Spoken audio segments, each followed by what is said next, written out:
So apparently Totaro managed to make a lot of people freak out about Dragon Ball canon with a little everything is canon statement. But I'm pretty fine with it because I've played those games before. Also because I know how to read.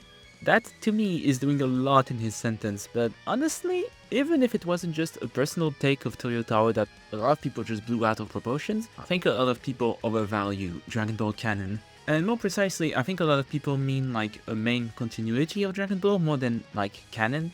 And I mean, it's not that I don't get it, I just think it's very silly. There's stuff like Android 21 being like more present in a lot of Dragon Ball media depicting the original story, which is like the superhero movie. And in Dragon Ball Z Kakarot, she's also just like straight up there. Even if Kakarot is a special case because you also get to see Mira, which I guess in a way is also makes sense because like the continuity of Dragon Ball Z Kakarot is different, but the canon stuff is still all over the place.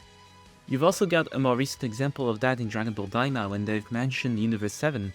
And obviously, Dragon Ball Daima cannot happen on the same continuity as Dragon Ball Super. That's just not possible. Daima, Super, and GT are mutually exclusive, all of them.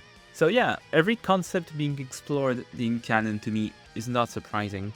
But the fact is, obviously they're not in the same continuity for a lot of these stuff, unless you're like looking at the Xenoverse or something.